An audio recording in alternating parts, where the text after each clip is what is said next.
Yali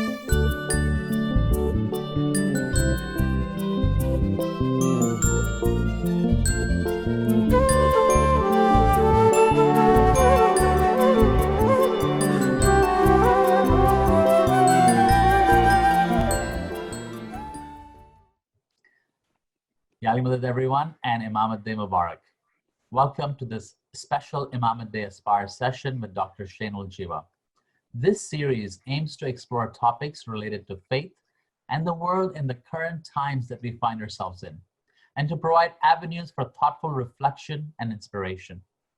My name is Asif Makhani, and in the spirit of land acknowledgement, recognizing the history and the exploitation of indigenous people, I want to start by acknowledging that I'm speaking from the ancestral land of the Muwekma Ohlone tribe of the San Francisco Bay Area. In light of Imamat Day, just a few days away, celebrating our beloved Imam 63 years as Imam of the time, as well as the current environment of systemic injustices around us, this session will look at some of the key values of our tradition and their expression in our history, tracing the Imamat and the Murid-Murshid relationship from the time of Hazrat Ali and Prophet Muhammad, peace be upon them, looking at Fatimid times and coming to the present times to see how our Imams have contributed towards just and inclusive societal frameworks. And there's no one better than Dr. Jiwa to take us on this journey.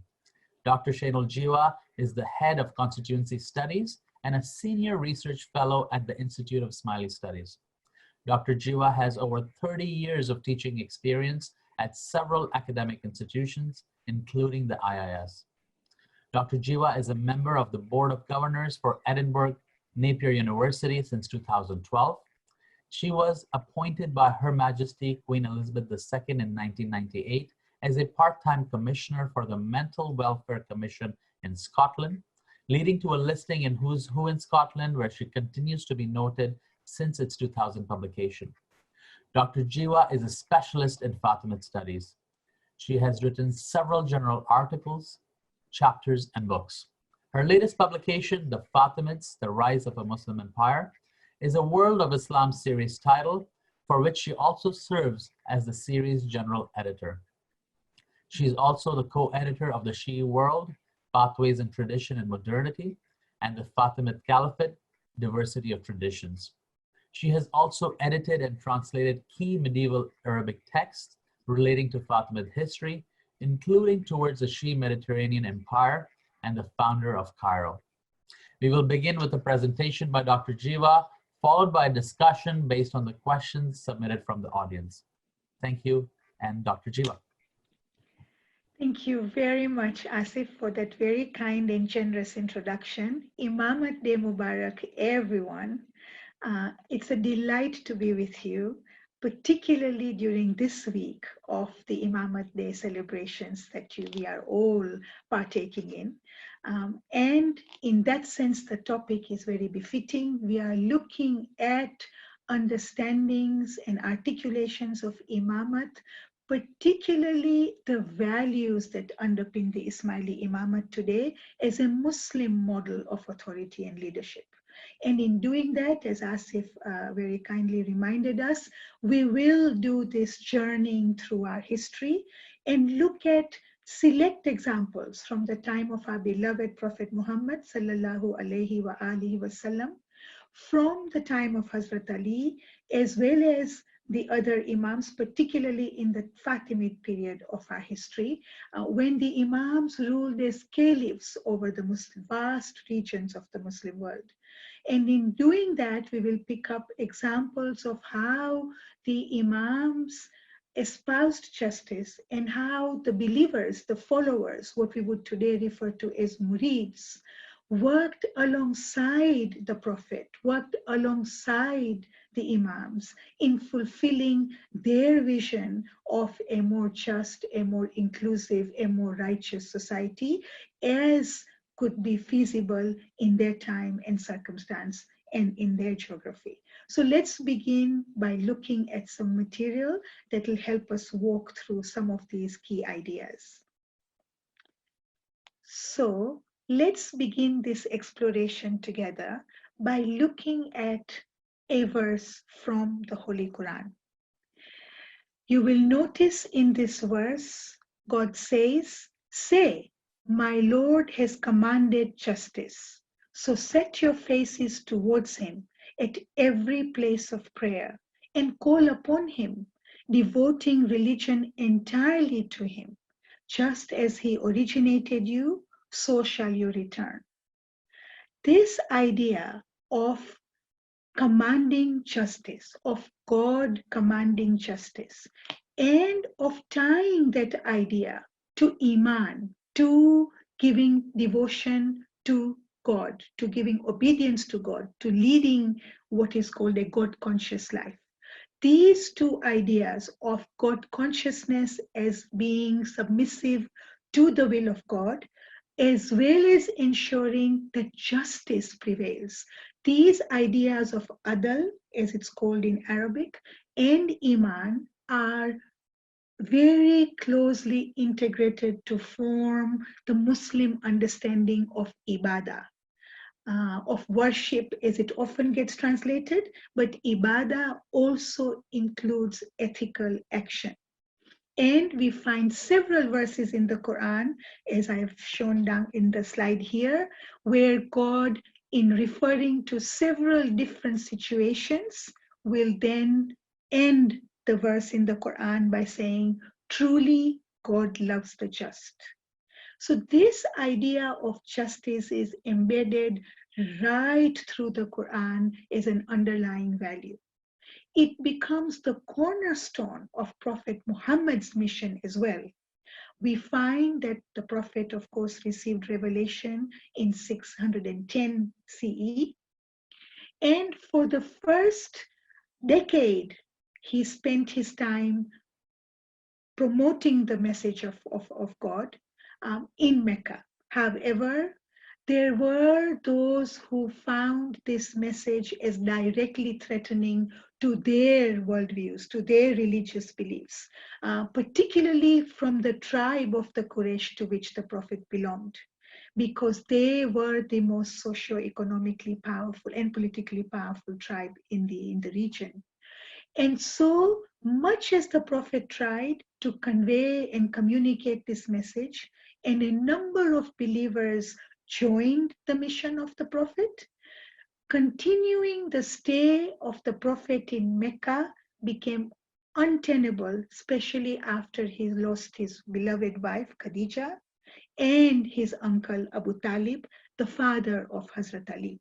And so he took the decision that he would have to now emigrate out of Mecca and move to Medina in 622 CE.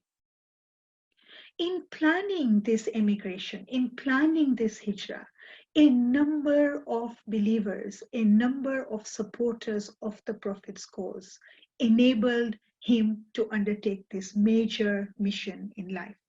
We know that Hazrat Ali slept in the very bed of the Prophet so as to prevent any kind of suspicion of the Prophet missing in the darkness of the night from Mecca to leave for Medina.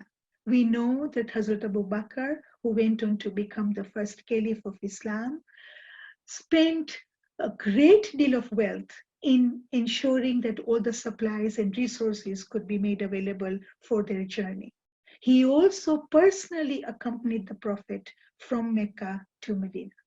When they arrive in Medina, those Muslims who had adopted Islam, who had accepted Islam, came to be called the Ansar, the helpers, because they not only welcomed the Prophet and Abu Bakr, but they also welcomed all those other Muslims who had emigrated from Mecca to Medina and came to be called the Muhajirs, the ones who had taken this emigration, who had made this migration in the cause of God, following the teachings and the example of the Prophet. And not only did they receive these people with care and compassion, they opened their houses. They invited them to settle with them. What came to be called the bond of ukhuwa, of brotherhood, was formed. Here were people of completely different tribes, of completely different backgrounds, of different townships, but coming together to accept the mission of the Prophet and to support his cause in a way that was now creating what came to be called the Ummah, the Muslim community. And so we can see in this example how the Prophet's mission was undertaken by himself, but also those who were his close associates and supporters. Once the Prophet arrives in Medina, let's note that when he arrives in Medina, the majority of the people living in Medina were, of course, non-Muslim. There were Jews living there. There were those who came to be called idolaters, i.e. those who were worshipping several idols living there. There were people from different tribal confederations. And only a minority of the people in Medina had at that point accepted Islam. So the Prophet offered a charter, offered what came to be called the Constitution of Medina. In this constitution, he laid out the ways in which he, as the Prophet of Islam, but now the head of the Commonwealth in Medina, how would he govern Medina? And it's a very long charter. I am simply pulling out 3 clauses for our purposes today. This clause, first clause that I have put in front of you says, God's protection, dhimma, is one. The humblest of them may give protection to a stranger on their behalf. Believers are friends one of the other to the exclusion of outsiders. What this is enabling to happen is this idea of dhimma, of the protection of the Prophet, is now being provided to all the residents of Medina. And this dhimma is a Quranic term where God protects all his creation. So you can see how these ideas of, again, Iman and justice are coming together in the model of governance that the Prophet is now establishing in Medina. This idea of the dhimma is a recurring feature. We will see it in Hazrat Ali's time. We certainly see it in Fatimid Imams and Caliph's time. It's something that for us, of those of us who are of the South Asian tradition, are terms such as chhatra chaya, this idea of an umbrella, of a parasol, of a protective abode. That idea is what the dhimma is reflecting. You can see in the next clause that I have put in front of you that it talks about the idea that believers shall not leave anyone destitute among them. Now remember, these people from Mecca who had come had to just come by themselves. They couldn't bring their belongings with them because they had to escape from Mecca. They were not coming out in the light of day, so to speak. And so the fact that every believer's needs are to be looked after and no one is to be left destitute, everyone is to be treated with kindness, as it also says. And it also talks about in the third clause this idea that the Jews who formed part of the community of Medina and those who gave allegiance to the Prophet as the head of state of Medina were also to be helped and treated equally. And no one was to be wronged. So you can see how these ideas get expressed in the Charter of Medina. While the Prophet provides this shade of support and care and compassion to the people too respond. There are very interesting examples in early Muslim history, and this particular verse that we are very familiar with comes to be referred to as Bayat al-Ridwan. Just as the Prophet offered his shade, his support, his care to all those residents of Medina, the believers of the time also respond to the mission of the Prophet in a variety of ways.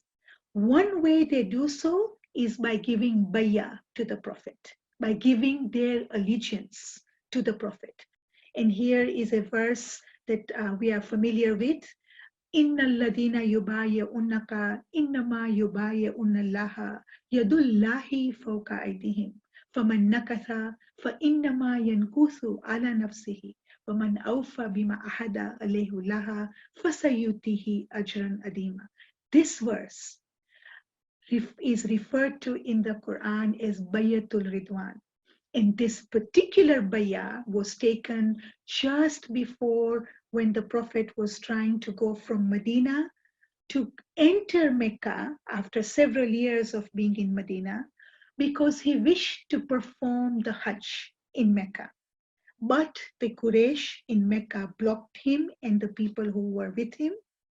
And the person who had been sent to deputize, to speak to the Quraysh, who was in fact the person who became the third caliph of Islam, Hazrat Uthman, they detained him for so long that the believers thought that they had lost him, he had been killed.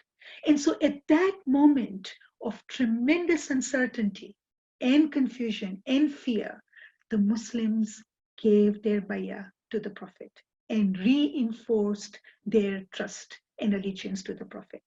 Just before the Muslims had undertaken the migration from Mecca to Medina, there was also such occasion, which comes to be called the Pledge of Aqaba in early historical writings. At that Pledge of Aqaba, again, the believers pledged their allegiance to the Prophet, who said to them, I am from you and you are from me. So you can see how these ideas are fundamentally rooted in the Muslim worldview. Here is a letter in front of you that I have put that Imam Ali wrote to his governor in Egypt called Malik al-Ashtar in 658 CE. We know that Imam Ali, of course, got appointed by the Prophet at Ghadir Khum, and his pronouncement, Man kuntu maulahu fa aliyun maulahu, marks the beginning of the Imamat for all Shia Muslims. And those who supported him came to be called forever after the Shiat Ali, the supporters of Ali, which later comes to be, gets shortened to the term Shia as we know it today. But Imam Ali also became the fourth caliph of Islam, as we are aware, from 656 CE to 661 CE. And in this letter that he wrote to Malik al-Ashtar while appointing him as governor of Egypt, he enunciates some key principles that harken back to the principles that we find in the Charter of Medina. It says, your subjects are of two categories, either your brothers in faith or your brothers in kind, meaning every single human being in that sense is a brother and a sister to each other, because we are all created from the single soul. We are all part of the same humanity created by God. And so, again, it's a very long 20-some page letter. And when you get a chance, I encourage you to peruse it. There's some really interesting concepts and ideas around authority, justice, compassion, and care that you will find. I'm simply picking up two examples here.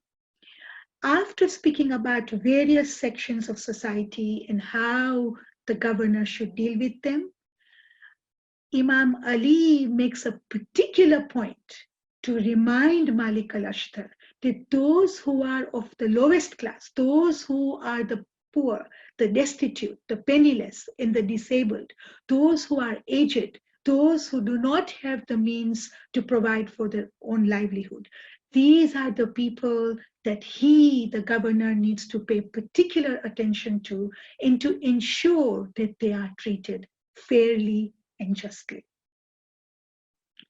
These ideas find expression some 300 years later when the Fatimids established themselves in North Africa as direct descendants of the Prophet, as we can see in this chart in front of us. They took on the mantle of authority and leadership from who they referred to as Jadduna, our grandfather, referring to the Prophet of God. And so they take that same model of authority and leadership in terms of the key ideals, the key principles. And as their empire spreads across vast swathes of the Muslim world, as you can see, all the way from the shores of the Atlantic, right across the southern Mediterranean, into Egypt, into Syria, and even Mecca and Medina were under the Fatimid rule for over 100 years. The Fatimids, of course, ruled for 270 plus years. During this period, one document that became a marker, became a template of their model of inclusive governance is this guarantee of safety, this Aman document that the Fatimids issued, that the Fatimid Imam Caliph Al-Muizli Dinallah, the fourth Fatimid Imam Caliph, issued when the Fatimid troops arrived into Egypt in 969. At this point, Egypt, and in fact, across the Muslim world, the Shia were a minority, and Ismailis were a minority within that. And yet the Imams, as caliphs over the Muslim world, provided for their support, their security. In the same model of Dhimma that we find talked about in these earlier documents that we looked at. And so here's a statement, again, this particular guarantee of safety is a long document, 11 some pages, but it comes to be preserved in Egyptian historiography long after the Fatimids are gone and Sunni governments take over, because it becomes a model of inclusive governance that is then seen as a template for later rulers to also emulate. And here's a couple of short paragraphs that I've picked out for you for our discussion today. Look at what it says. I guarantee you God's complete and universal safety, that idea that we've seen recurring, for your lives, your property, your families, your livestock, your estates, and your quarters, and whatever you possess, be it modest or significant. So here is this idea of Dhimma for all the populace of Egypt. And we know that there was a very significant Christian populace settled in Egypt, as well as several Jewish denominations, alongside, of course, Sunnis from different madhabs. We know that in Egypt at this time, there were Malikis, there were Shafis, there were Hanbalis, there were Hanafis. And the next paragraph speaks specifically to them. It says that even though the Imam, who is a Shia Imam, is the ruler, he is the Amir al-Mu'minin, he is also the Imam al-Muslimin. He is there for all the Muslims. And in that spirit, they are saying, the document is saying, that every Muslim believer, whichever Sunni madhabi belong to, whichever Shi'i madhabi belong to, could continue to perform their religious obligations as per their madhab, their school of religious thought and authority and legal judgment as well. So what the Fatimids do is that all these mosques that were around, they take care of their upkeep. They provide for their upkeep, but they enable each of the Sunni madhabs to continue to perform as per their madhabs. They also continue, as the last statement would tell us in that particular document, in this particular clause, that they could continue to have judgments pronounced according to their madhabs and fatwas, which meant that all these various groups, various Sunni groups, they had their own courts of law, where on all matters related to personal and family law, they could receive judgment. Well, they could continue to do that under the protection of the Fatimid Imam Caliph, who himself, of course, was Ismaili and Shia. In the kind of guidance, in the kind of direction of leadership that the Imams then provided to those who were ruling on their behalf as governors, we have a very interesting passage in front of us in this quote. There was a time where in this particular quote, it tells us, it even gives us a description of what season it was. It says on one wintry morning. So you can tell it was obviously in the winter season, and it goes on to describe the season, etc. And it says he calls Imam al-Mu'izz, calls his leadership together. He invites them over. And then he says to them, is in front of us, he says, our brothers, I thought of sending for you so that you could see what I do when I'm away from you and far from your eyes.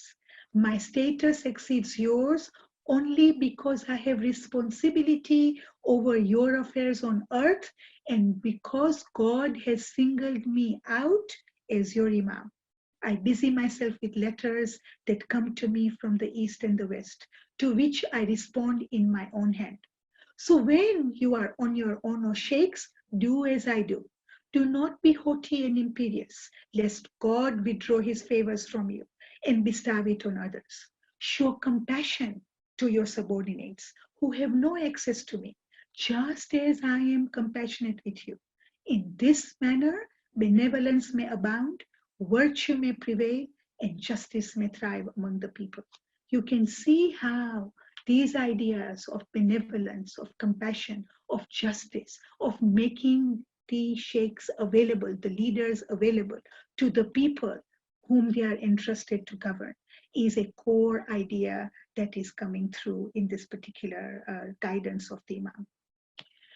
The murids of the Imam of the time, of course, were also very closely involved with the mission of the Imams.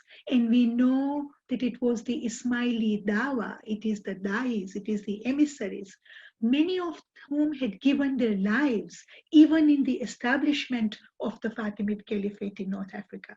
And the Dawa remained a major pillar of Fatimid authority and governance right through this entire period of Fatimid rule.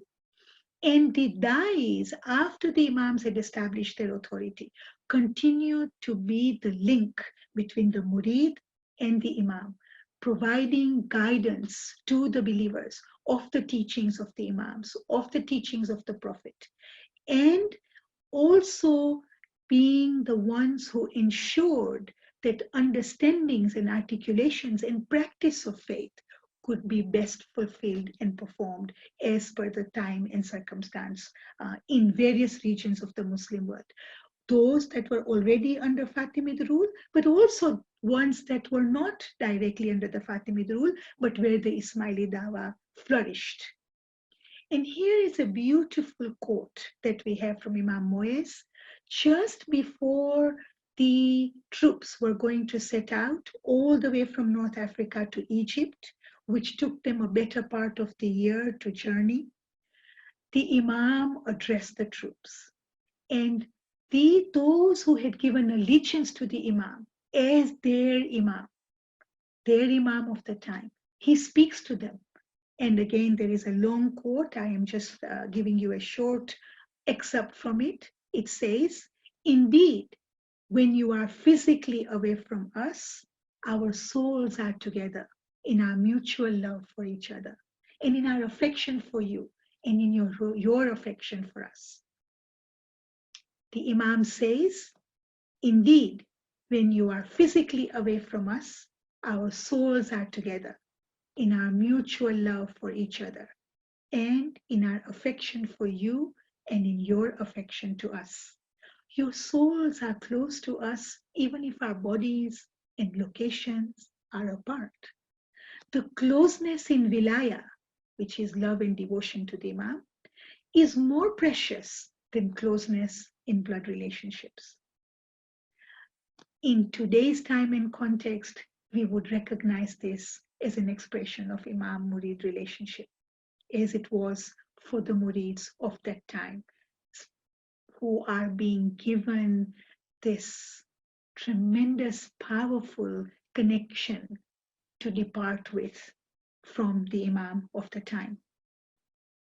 The Majalis al-Hikmah were one particular platform where the believers who had given allegiance to the Imam would get together. The term Majalis al-Hikmah, the phrase, is familiar to us. For those of us who are part of the South Asian tradition, we have this majlis culture, we have several majlises. This idea of majalis is the plural. And the idea that in this majalis al-hikmah, the teachings of the Prophet, the teachings of the Imam were taught, and tabarruk, barakah from the Imam was shared, is a very core idea that we find right through the Fatimid period. Having spoken through these various periods in a fleeting way, but I hope enough to hook some of the key ideas that we can discuss further in our Q&A time, let me now come to our current time. Maulana Hazar Imam has spoken to us on several occasions through interviews, through speeches about the Ismaili Imamat as a Muslim model of authority and leadership. Here's an excerpt from a particular interview that Maulana Hazar Imam did in 2003 in French, and this is an English translation, and I quote, Ismaili Shiism has a living Imam who lives in the world and has a great number of contacts. I observe the changes in the world, and insofar as possible, I anticipate the manner in which to build institutions which meet the need of Ismailis. We do not have in the Ismaili community a sole ethnic group, a sole spoken language, a sole religious history. I pay attention to this pluralism of traditions. I situate my actions in the context of current times. This idea that we have the Imam-e-Zaman, the Imam of the time, and this Imam of the time articulates Imamat and the key principles by which we have to live as believers, is something that is the prerogative of the Imam in the Shia tradition. He goes on to remind us that my grandfather gave, and I have myself given, a certain interpretation to Shiism. Reason, reflection form part of the process of decision making. This reflection is desirable, is necessary in the interpretation of religion. This means that we invest in the intellect of the community. This idea that occurs, the idea that we are a community that is guided by the vision of the Imam, and our intellect is also guided by the vision of the Imam, as expressed in this particular excerpt. Let's now look at how these articulations of Imamat as a Muslim model of authority and leadership, and the core ideas that we talked about, the key ideas of justice, of compassion, of care, of inclusiveness, of taking care of humanity. How do these find expression in the Aga Khan Development Network that Maulana Hazar Imam has set up? We can see in the slide in front of us the ethical underpinnings of the network.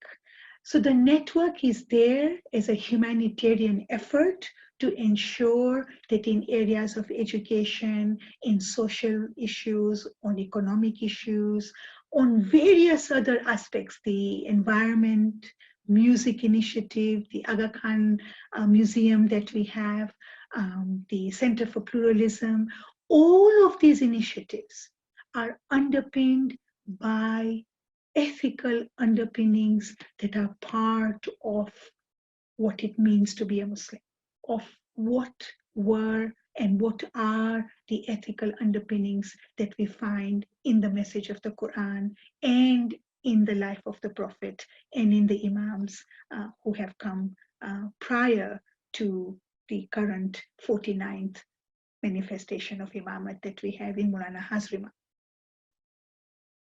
Let's listen to Maulana Hazar Imam and how he speaks about the work of the AKDN as flowing directly from his mandate of Imamat. The role and responsibility of an Imam, therefore, is both to interpret the faith to the community and also to do all within his means to improve the quality and security of their daily lives. I am fascinated and sometimes frustrated when representatives of the Western world, especially the Western media, try to describe the work of our Aga Khan Development Network in fields like education, health, the economy, media, and the building of social infrastructure, reflecting a certain historical tendency of the West to separate the secular from the religious. They often describe it either as philanthropy or entrepreneurship. What is not understood is that this work is for us a part of our institutional responsibility. It flows from the mandate of the office of the Imam to improve the quality of worldly life for the concerned communities. We can see here how the Imam reminds us that this inextricable linking between Din and Dunya, between how we lead our religious lives, but also how we are in the world. What values do we live by? These are inextricably linked for us. And so it is with that understanding that I'd like us to watch a short clip of the work of the Aga Khan Development Network.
We can see from the video that we just saw that this idea of providing for that human spark for people in all parts of the world, in different regions of the world, and in majority of the cases, the recipients of these services are of course not Ismaili.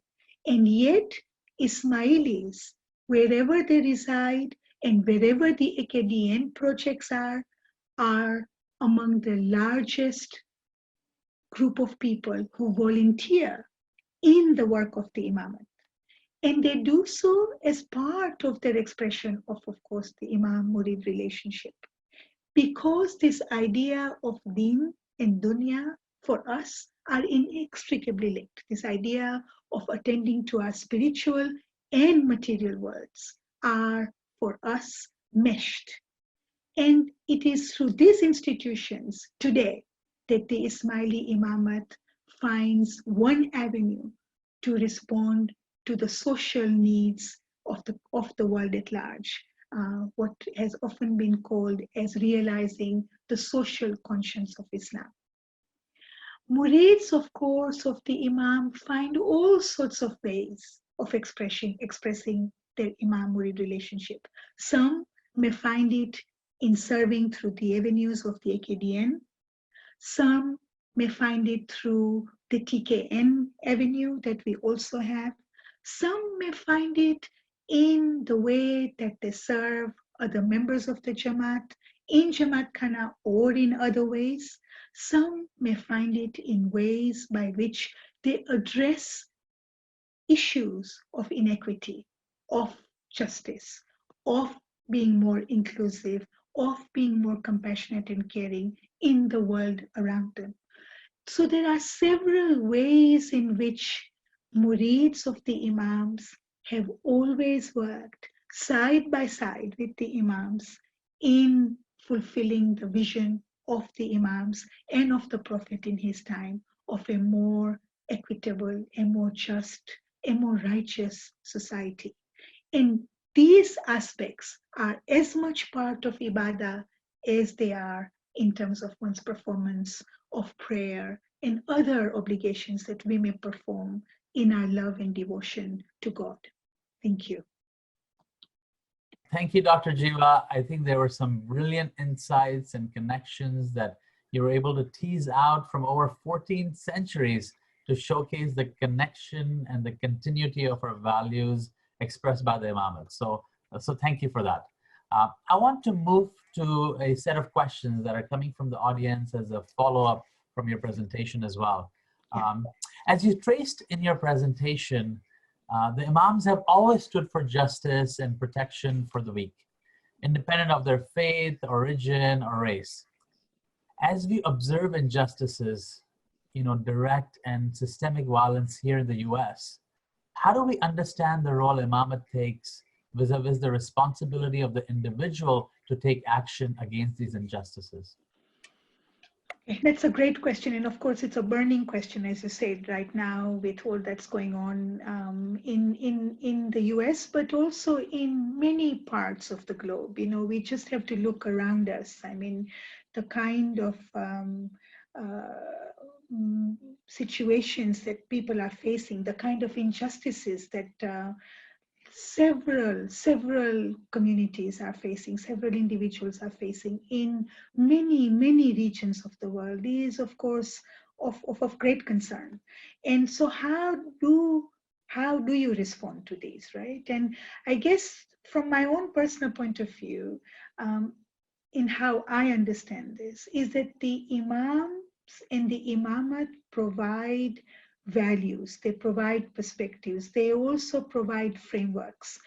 So if we remember, one of the slides I put out earlier was talking about how the Imams create institutions. And the Imam, the quote from the French interview that we just saw, where he says, I create institutions so as to create capacity to anticipate change. And one of the powerful ways in which one can anticipate change and prepare for it is, of course, through education.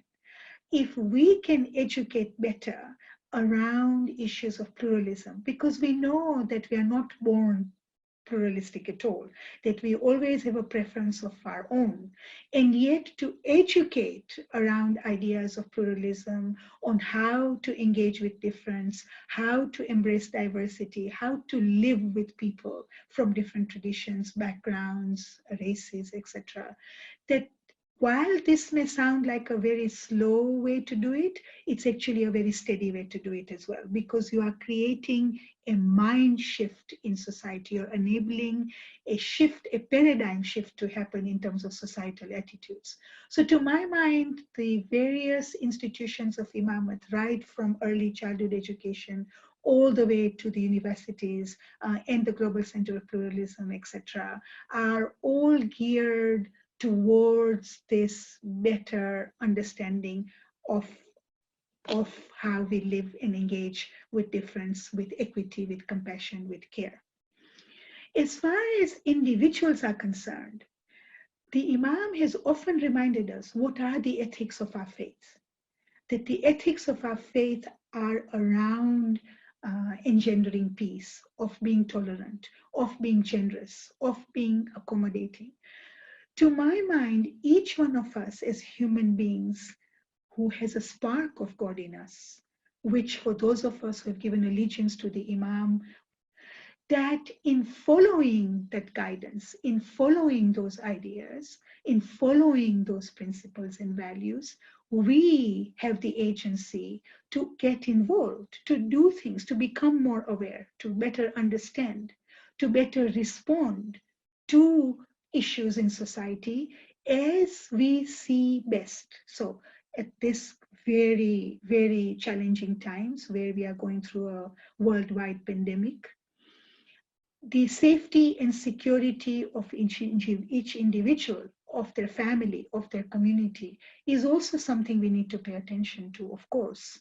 But while paying attention to those, how do we better contribute to the betterment of society is something that all of us have the agency and wherewithal to do.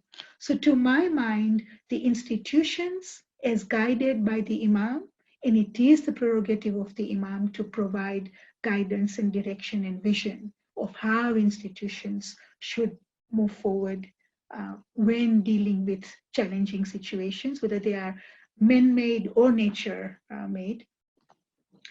But as or alongside that, as individuals, we all have a role, a responsibility to respond to these challenges and to develop ways of creating better pathways to address those.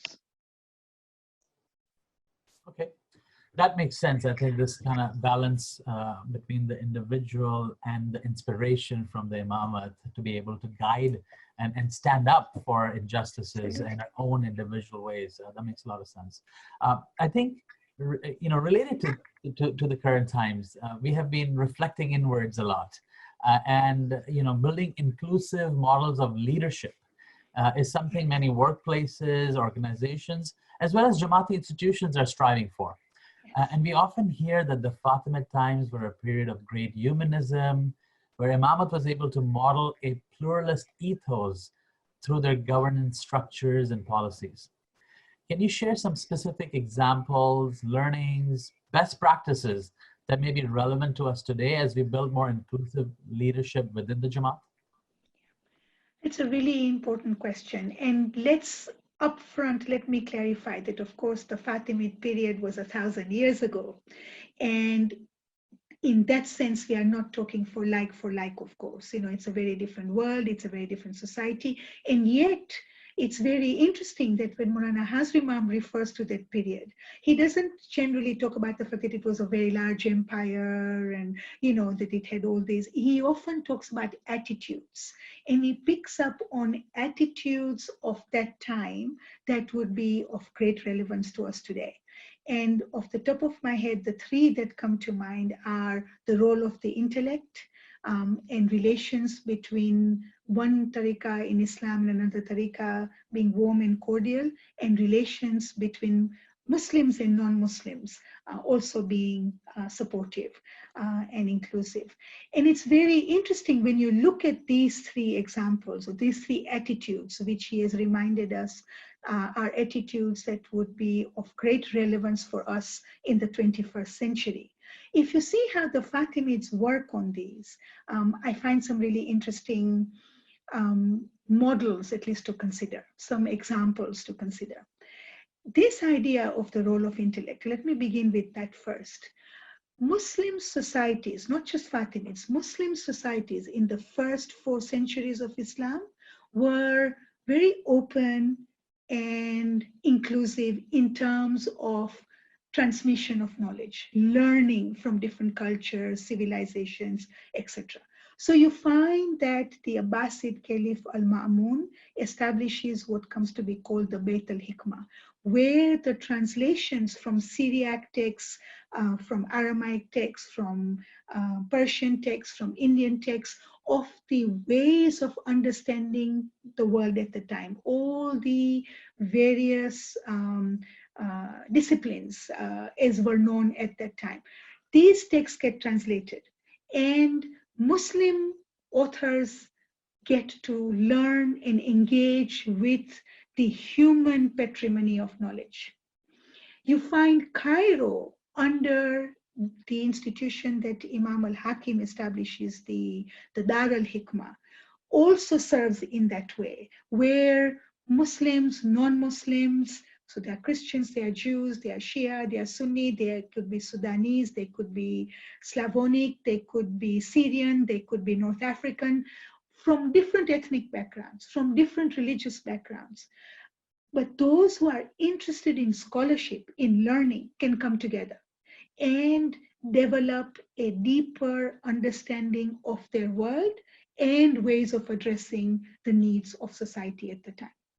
When you create these kinds of platforms, when you create institutions of learning, of scholarship, of engagement, you find that in those platforms, people usually can transcend these very parochial divisions between one group and another, and between one sector of society and another.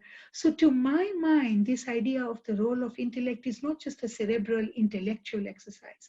It is very much about engaging with society and responding to the issues and challenges so that you ameliorate life for everyone around.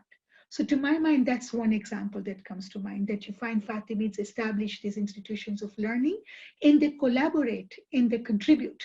So you see, while in the Fatimid times, there were 4 different major empires. There were the Abbasids ruling out of Baghdad. There was the Byzantine Empire with their capital at Constantinople.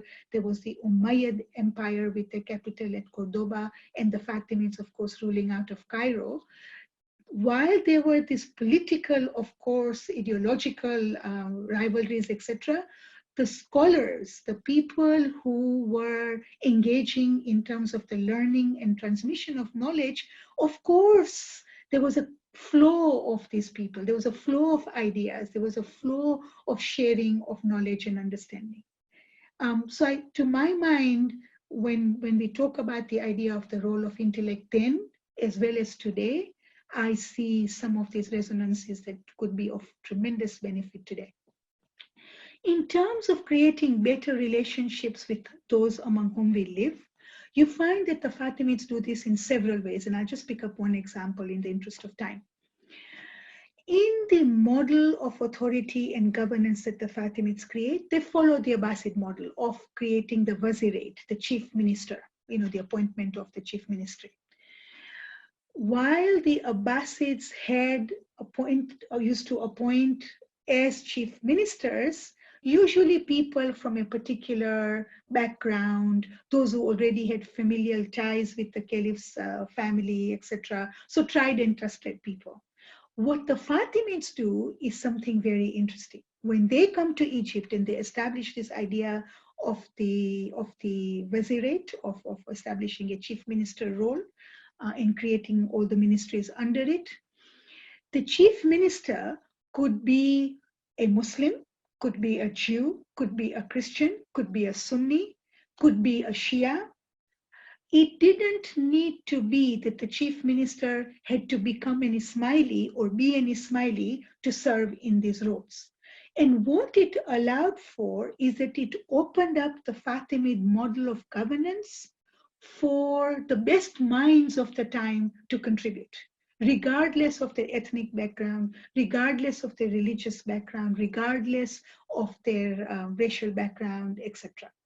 And so the Fatimid model of governance and authority benefited from a much wider spectrum of contributions.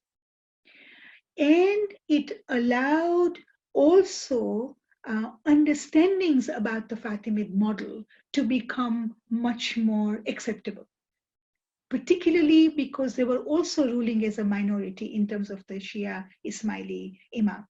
So you can see how in creating certain paradigms, in creating certain institutional frameworks that the Fatimids provide for these paradigms. We know that, as I say, Jews and Christians served in these. It's also very interesting, the Imam Caliph's own interest in engagement with knowledge at this time. We know that the Fatimid libraries were among the best libraries of their age, just as some of the Umayyad libraries were also of that ilk. And the Imam Caliphs, we have some wonderful examples of how the Imams would spend hours in pursuit of these material, and in delving deep into these reservoirs of knowledge and learning themselves, just as they expected others around them to do. One of the major ideas of the Fatimid Dawa was to pursue knowledge, not just religious knowledge, not just ideas of spiritual development, but equally some of the best minds of the age who were also dais, people like Abu Yaqub as-Sijistani, people like Nasir Khusro, who are still celebrated today, people like Hassan bin Sabah, people like Kirmani. These were the great minds of their time, not just Ismaili dais. And so this coming together of knowledge in that way to serve the cause of the faith, but also to serve and deepen and better human society. These were several examples you find of that kind in this period. To my mind, the underlying ethos of these ideas are ones that are still valid today, and we could learn from in a very rich way. Inshallah. No, thank you for sharing that. I think it gives us something to kind of look back in our history as we think more and more about investing in our Jamaati institutional leadership to become more inclusive, more representative, be aware of some of our unconscious biases. And I think those are the kind of things that we're trying to invest in. And I think looking in their history becomes an important medium to do better. If I may just come in for one other slight point as well, Asif, absolutely. Because you see, the Jamaat is also global. We have Jamaats living in so many different parts of the world, in so many different regions, from so many different traditions. And today, in that sense, it's a global village, right? We Jamaats from different traditions and geographies live side by side. And so these ideas of how we engage with this rich diversity within our own community, which is a microcosm of course, the global ummah, which then is a microcosm of the world at large. So we have these several intersections also, of course, to consider and to work with. And opportunities as a result. Absolutely, these are great opportunities, yes. I want to pick up on this notion of the role of the intellect that, you mentioned multiple times now. And we know that the intellect plays a central role in the Shia tradition. And so does the centrality of Imamat.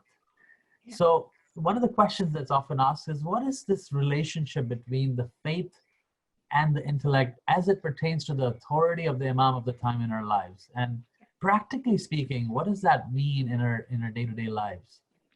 Okay, so in various examples that I've been giving, I guess for me that's very clear. So let me try and see if I can articulate it, okay?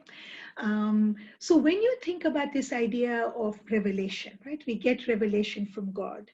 The prophet becomes the bearer of that revelation, right? He is our teacher, he is our guide who brings the message of Islam. In his person, he is the teacher and guide. And the way that the Quran then addresses human beings in the way it speaks to us, it often tells us, do you not think? Do you not reflect? Do you not consider? So these ideas of, while we have a guide, while he sent us a scripture, the fact that each one of us is endowed with intellect, each one of us has been given that spark to consider and to think about, that at the end of the day, whatever choices we make, these are informed choices, and these have to be informed choices by our own understanding and engagement. It's not as if because we had the guide in the prophet that we were simply meant to blindly follow. It was something that each human being, in accepting the bayah to the Prophet, was saying, I listen and I obey, and I also bring my own wherewithal to how I then interpret that and how I live by those values and by the example of the Prophet at his time and the example of the Imams in each time and by the guidance that the Imams give us. It's about how I live my life in light of that. To my mind, the role of the intellect is paramount. So it is not simply blind faith. I don't even know what that would mean in our tradition. It is about understanding, about reflecting, about internalizing, and then living one's life in the ethics of the faith as one sees best and considers best, while recognizing that Allah in his infinite mercy will forgive, as the Imam reminds us in that Quran speech that he gave at the Institute several decades ago now. That the Quran is there as a message. The example of the Prophet is there for us as a message. But how we then use our intellect, how do we use our resources, how do we use our ways of engaging with the world to actualize these values in our lives? To my mind, I would say that's the role of the intellect, guided by the Imam of the time in terms of his vision. And that vision remains the prerogative of the Imam. And therefore, that trust as well, that if you've given bayah to the Imam, that he too will always guide us and will inspire us, and will keep us on the straight path, just as the Prophet was mandated to do in his time and age. Thank you, Dr. Jiwa. Switching gears a little bit, the Imamat Day is coming up, and this notion of Murid-Murshid relationship is something that is an aspect that is really warm and makes us that connection that we have with the Imam stronger. One of the intergenerational dialogues on this, though, has to do with the wide and diverse spectrum of relationships with the Imam. How we all connect with the Imam of the time, our pluralism of traditions, but what he means to us individually, emotively, intellectually, spiritually. Are there examples of this diversity of connections within our history, and how the Jamaat has balanced between a communal and a personal understanding of Imamat? Yeah. So if I reflect back on some of the slides that I showed you, right, we saw that in each period, different murids responded to the call of the Prophet in his time and then of the Imams in their time in ways that were best suited and possible within their means and their understanding, right? So even today, as we think about, we would not expect expressions of Imam-murid relationship to be singular. How would we do that, right? The very fact that the Jamaat is diverse, the very fact that we are all created, of course, we have this spark, this divine spark, but we are all also different in ourselves. That this idea of diversity is inherent in the very fact that we are human beings. That diversity will also get reflected in the Jamaat as well, and in our understandings and expressions of our Imam-murid relationship, and so it should be. And so for some of us, it is, as I said, in serving the cause of the Imam through his projects. And there are several such projects, both within the Jamaat as well as in society at large. And in doing that, it's not as if it's an either or. The spiritual search that each murid seeks is also part of their spiritual search. This idea of the Imam-murid relationship and its expression is something that is also very deeply personal. And it is also very, as you rightly said, very individual.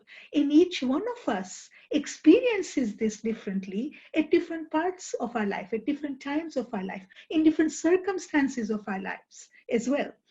And so this multi-layering, textured understandings, expressions, feelings, motives, inspirations is as it should be, to my mind. And that is the strength of the fact that we all are connected across all these traditions, regions, cultures, geographies, to the one Imam-e-Zaman. And yet each one of us is a unique murid of the Imam. And therefore we'll have our own engagement, understanding, and expression of what that means for us at any given moment in our lives. Thank you for sharing that. And as we broadcast this presentation, we know that some of the Jamaat Khanas around the world are being reopened. And on one end, that's a beautiful thing to celebrate, especially as we're approaching Imamat Day, to see the grace, but also the authority of the Imam to be able to make these decisions. On the other hand, I want to recognize that, still many Jamaat Khanas, and including the Jamaat Khanas that are open, many murids are still not able to access it for various accessibility reasons. But I think your comments about this individual personal relationship with the Imam gives us all comfort that there's so many ways to express that relationship. So thank you for that, Dr. Jiwa. And once again, thank you for all of your wisdom and your insights that you have shared with the Jamaat. Imamat Day Mubarak to you and to the Global Jamaat. Thank you. Thank you, Asif. Thank you very much for this opportunity to ITREB USA. I'm very grateful. And Imamat Day Mubarak to one and all. Enjoy, celebrate, and the fact that we have an Imam-e-Zaman, the fact that we are guided by the Imam of the time, who is the 49th direct descendant of the Prophet and Hazrat Ali, is a tremendous blessing in each and every one of us and in our lives, so which we express lakho lakho shukrana. Thank you.